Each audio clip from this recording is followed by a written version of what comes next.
Dragi moji, dobrodošli na kanal Moji recepti. Danas za vas pripremam paprike punjene mesom.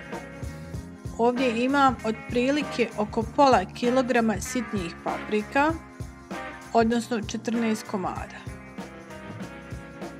Paprike ću iskružiti pomoću ove spravice i izvaditi sve ove sjemenke iz paprika. Prvo ću sve očistiti pa onda dobro oprati.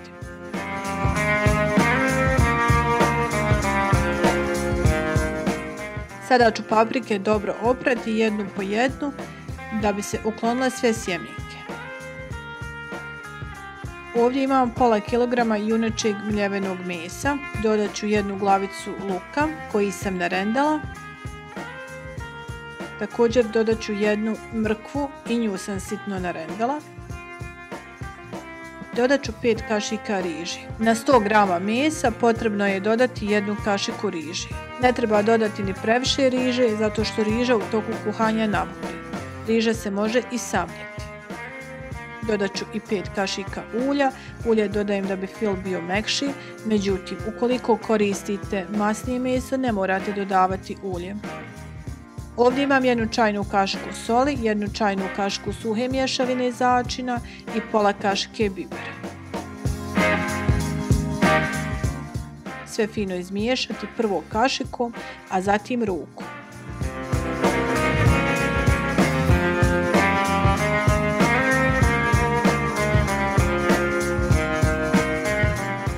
Sada prelazimo na sljedeću fazu, odnosno punjenje paprika.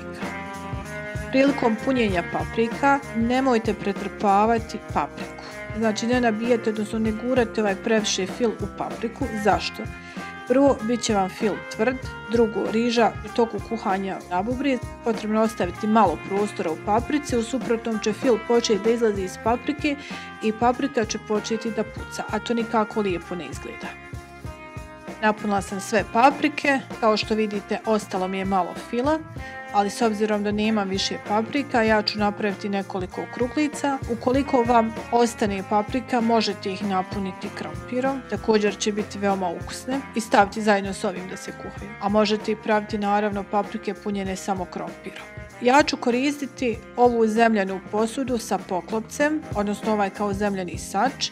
Pravit ću paprike u rirni, vi možete i praviti u širpi ili u tepsi. Prvo ću paprike malo da pouljim, kasnije ću dodati malo putera, posoliti.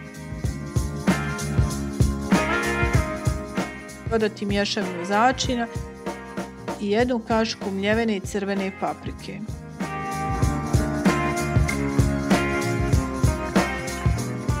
Dodat ću vruću vodu da bi se brže iskuhao. Poklopiti i staviti u prethodno zagrijanu rirnu na 250 stepeni.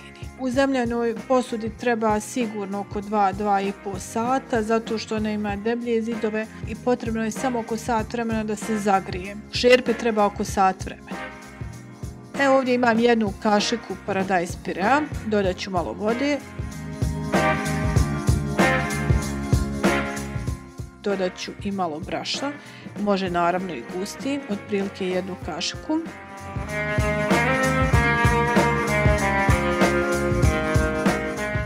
Dodat ću još malo vode.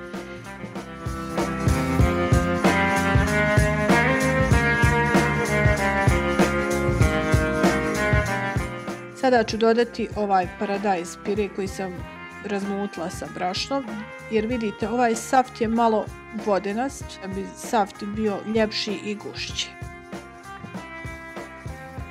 Dodat ću i malo putera. Sada ću sve ovo ponovo da vratim u rirnu, ali bez poklopca, da ovaj saft još malo uvrije, znači otprilike da se još malo reducira i da paprike malo porumene sa gornje strane, odnosno da se malo zapeku. Paprike su kao što vidite gotove, još je ostalo samo da serviramo.